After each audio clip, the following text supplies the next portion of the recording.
Hello everyone, welcome to Braille Rose Booktube. I'm Danielle. This is the Braille Rose Library and we're going for a bit of a witchy, cauldron-y vibe this time. Just gonna check that I am recording. I'm pretty sure I am, but as I think I've told you on the channel before, I know I have, but in case you're new here, I am mostly blind, I'm visually impaired, and I rely on speech software and stuff, and I'm currently juggling a Braille laptop, a iPad and a phone, and I'm just going to check that you are on record. Speech off. Stop recording. You Button. are. Speech off. If you heard a synthesized male voice there, I apologise. I am not the best at editing. However, here we go. Anyway, I'll stop rambling now. I am, first of all, really grateful for everyone who's been watching my channel lately. I must say I've been part of more booktube communities and talking to more people and spreading the word about this channel more now that I'm able to commit to it better. I must say I'm really pleased with how it's going. And I'm definitely going to try and make a couple of videos per week, if not more.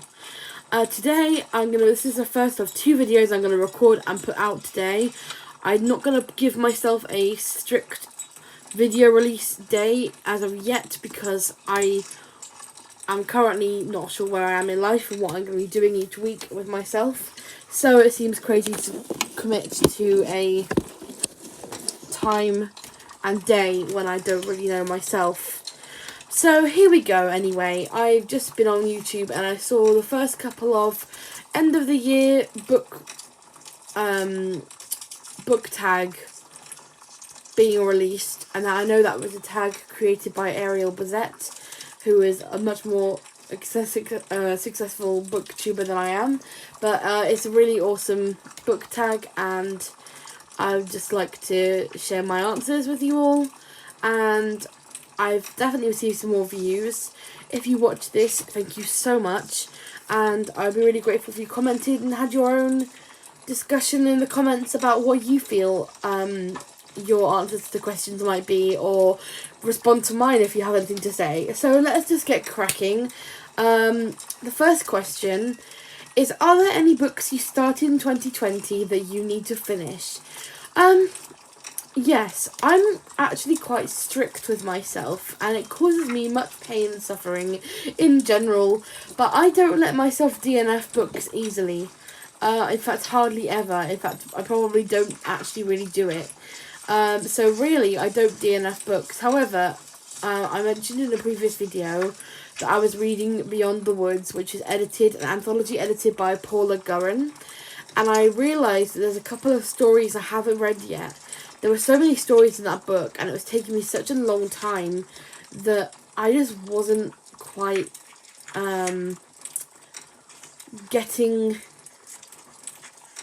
through it. I was wading through, and it was a difficult time at the time, coming home from university, and I was just hardly getting through stuff, and it took me about a month, and I was just like, I love my fairy tales and twisted tales, but actually this is just not working for me at the moment.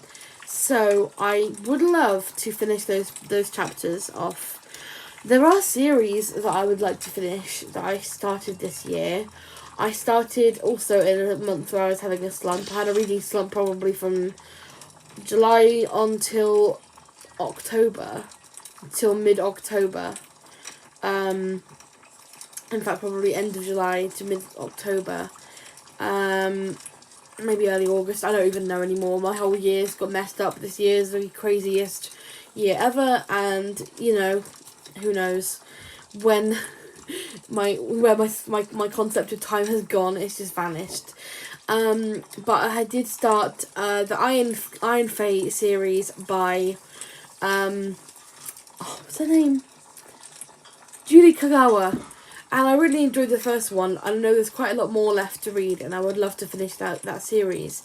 The other series I need to finish, and I know, if anyone comments on this video at all, because I haven't received comments on videos before, because I'm not really that regular posting, or haven't been before I've got this properly up and running. But I only read the first book of ACOTAR, A Court of Thorns and Roses, until now. So I've only read A Court of Thorns and Roses. I still need to read A Court of Wings and Ruin and A Court of Mist and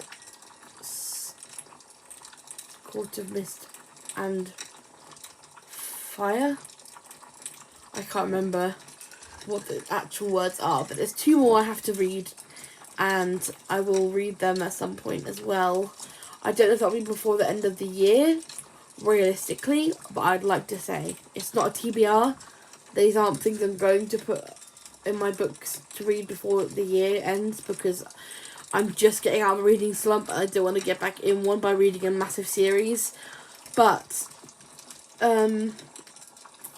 you know, I would still really like, those are things I would like to finish. I'm really bad at starting a series and then the next book hasn't been released yet, or I haven't got around to reading the next book, and I've got loads of books left to finish, and that's just, I don't know, not quite right for me. Question number 2 is, do you have an autumnal book to transition into the rest of the year? I wasn't feeling very autumnal at all, being that I'm not going out much due to COVID, so not majorly. I mean, there wasn't one until I finished, and I will talk about this in my November wrap up probably.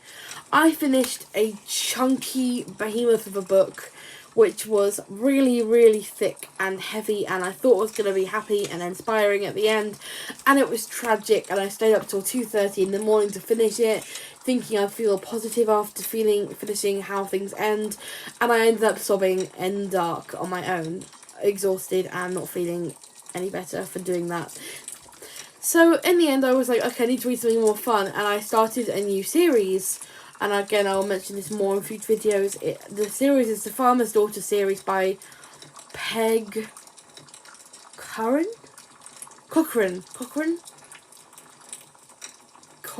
I think it's Peg Cochran, I can't remember how to say her last name. And it's a cozy mystery series, and the books are quite small, and I think the first one's based in the summer, but I'm getting the feeling that the second book is going to go into autumnal, Halloween-y type time. And it's a mystery, and it's spooky, but not too scary, because I'm not in the mood for something too heavy right now. But I did say I'm not going to start big series right now. But these are 3 little cute sized books with some little recipes and quite a cozy vibe, and very good for autumnal feelings. It's set on a farm with some nice warming recipes in the back. So there's 3 of them, and they're not too big, and I'm already halfway through the first one after a couple of days. So I don't see why I shouldn't read all 3, and I'm kind of intrigued by them, so I'm definitely gonna carry on. That's probably the only autumnal book. I mean, yeah, I could have done what a lot of people are doing and read some thrillers and set a little Halloween autumnal TBR, but I'm not really a mood reader. I don't really pick seasonal reads. I just kind of go with whatever I want, I'll pick something up. I don't really have a mood read thing. If something's too heavy, I'll know I want to go lighter. But then if something intrigues me, it's heavy, I'll probably end up reading it anyway. So, there we go. There's probably something more I could do to make myself feel more wintry and, well, definitely autumnal for now and going on into winter. But at the moment, this little cozy mystery series is doing it enough for me. Plus seeing my first Christmas decorations today in the garden centre with my mum. So that was quite nice too. So I think probably I'll be in the vibe a bit more very soon. Number 3 is there a new release you're still waiting for?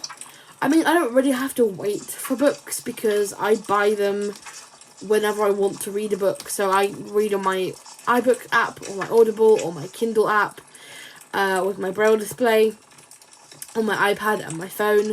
So I guess there's not really a particular new release that I am waiting to arrive. I don't really pre-order like other people do, but there's a lot of 2020 releases I haven't got to yet that I would like to get to. I really want to go to read Girl, Serpent, Thorn by Melissa Bashadoost. I really want to read that. It's Persian mythology and LGBT, I think, and that intrigued me. Where Dreams Descend by Janella Angelis. I want to read that. It's French inspired, Phantom of the Opera. I speak French. Sounds great. There's definitely some more. Cinderella is Dead by Kaylin Bayron. Looks amazing. Those were all released earlier this year though. I do want to read Addie LaRue, The Invisible Life of Addie LaRue. Everyone's been banging on about that book, and it does sound very good, so I want to read that.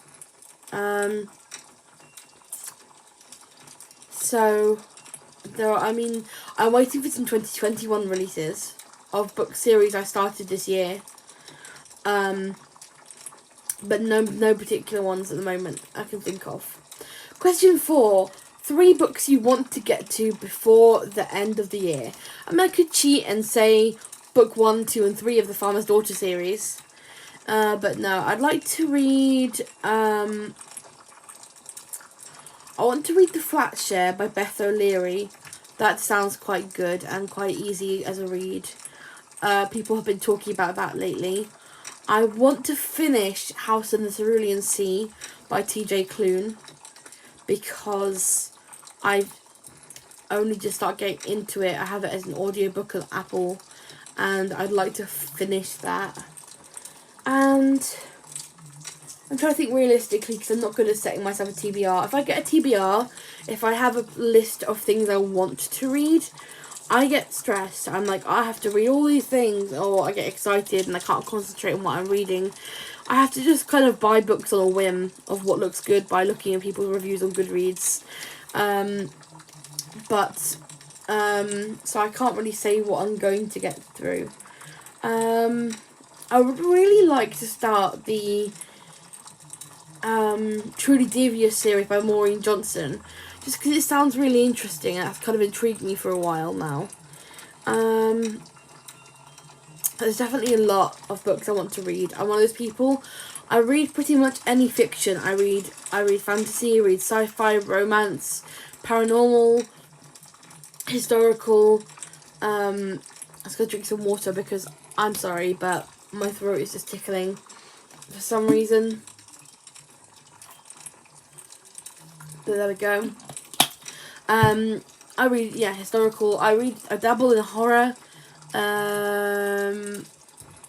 I don't read non-fiction. I don't read graphic novels and manga because they're not accessible for blind people. I don't read non-fiction or autobiographies. I don't really read poetry. I like to read as my escape, so, I'm not picky with my fiction, though. I don't really read classics a great deal, but I may try some. So, to be honest, I could probably read anything. So, there was hundreds and hundreds of thousands of books I have that I look at and think, that looks good. I probably could read everything. So, there's probably a lot more than 3, and I probably won't get to any of the ones I just mentioned. Although, I think I probably could finish House of the Cerulean Sea and the Farmer's Daughter series by the end of 2020, without a doubt. Question 5. Is there a book that could still shock you and become a favourite of the year? Shock me. I don't really get what that means by shock me. I don't know what they want.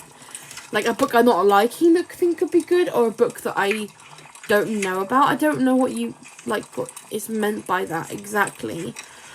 House in the Cerulean Sea is good, but it looks very good. I'm just starting to get intrigued by that.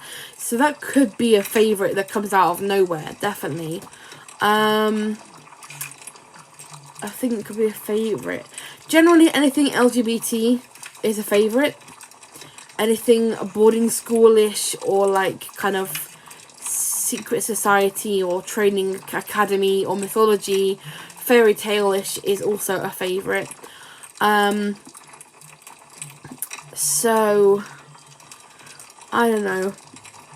I don't quite know what it means, but I'm not sure what I'm going to read. I haven't got firm reading plans for the end of the year. So, to be honest, I can't say exactly what I want to read that might shock me, which is a difficult one. But yeah, I think the only thing I could think of for that is The House in the Cerulean Sea, because I'm enjoying that, but I can't see it being a favourite, but I can see it getting really good eventually as I go down throughout the book. So maybe that one might shock me and become a favourite, which will be good because I like it.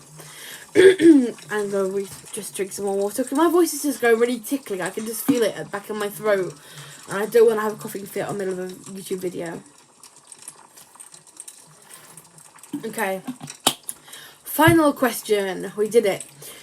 Have you started making reading plans for 2021? No. I have tried making TBR videos. Or not videos, but like I had a podcast which failed, and now I'm focusing on BookTube. I like to say, okay, here is 5 books, I want to read them all in this month. But because I had such a massive reading slump for a few months, which is not like me at all. I went through a lot this year, I think we all did. It's not like me to go through such a massive reading slump, but it happened. And I don't want to make a TBR now when I've just started getting in such a good swing of finishing books. And I've just got Audible, and I just don't want to make firm plans anymore because I just don't think I can. But there are some series that I read at the beginning of the year that I want to finish, and I have a list of them which I should have prepared.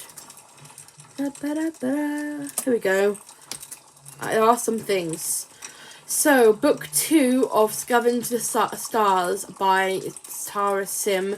This is a Count of Monte Cristo retelling about a girl called Amaya who wants to avenge her family's death and dresses as a countess to kind of get her way in society, to kind of make a difference to things that have been done to her and her family.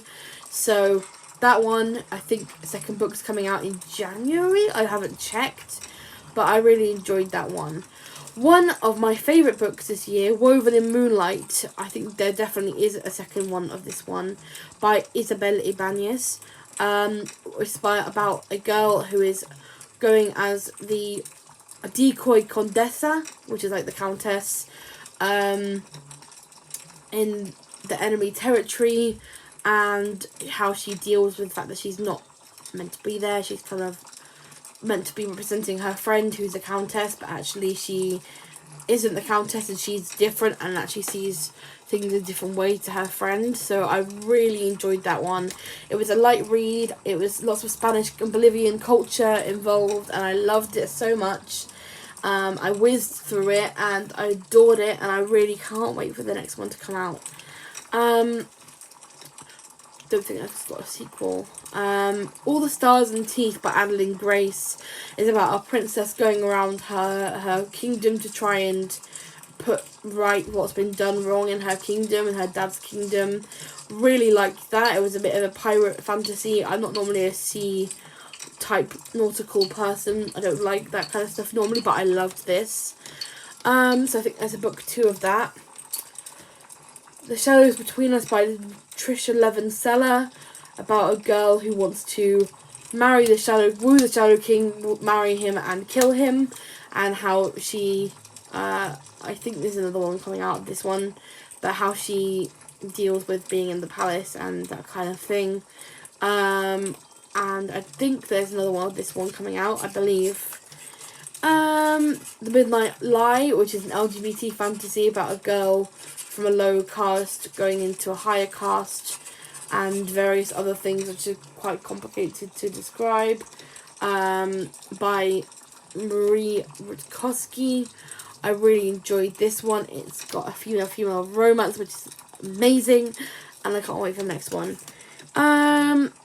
Kingdom of Back, that was a standalone. Havenfall by Sarah Holland was really good. Also young adult fantasy about a girl who helps out her uncle's camp of multiple worlds. It's this conference between the 3 worlds, and things go very wrong and she tries to put them right. So I think it's book 2 that's coming out next year. The Bone Crier's Moon by Catherine Purdy, about a moon, like a siren, but like they're bone criers, so they call out to their matches at moonlight. I believe book 2 is out this year. I'm desperate to read that. Incendiary by Zoraida Cordova, a Spanish-inspired fantasy based on the revolution, I think. And I've been to the area of Spain that this book is based on, so very, very relevant to me. And The Girl and the Stars, I think this is on the book to that, by Mark Lawrence, which I also really, really enjoyed. And it's based on the ice and these children that fall down the hole in the ice, the forgotten children. Yaz is a girl from the tribes of the land, and her brother has to go down the hole, these children that are missing children's hole, and she jumps down there to save him. And it's quite a weird read, but a very good read as well. So those are the series that I believe are continuing, and I would like to continue as well. But those aren't plans, those are just things I would like to see when they are released that I can try and read. So there we have it, really. Those are the things that I have to do for this tag. I tag anyone who has BookTube, and I would like anyone who watched this to comment or leave a little heart in the comment to say you watched to the end, or tell me any of your reading plans or any of your favourite books of the year. Or I would also love to do a buddy read with someone. I've never done a buddy read ever in my life. So if you would like to buddy read with me something, then let me know and we can do a buddy read. And I would love to do a BookTubers Pick My TBR, because I'm so bad at making a TBR. I'd love to put my reading plans for a month or a week, or not really a week, a month, in the hands of somebody else. So if you feel up to the challenge, then feel free to let me know.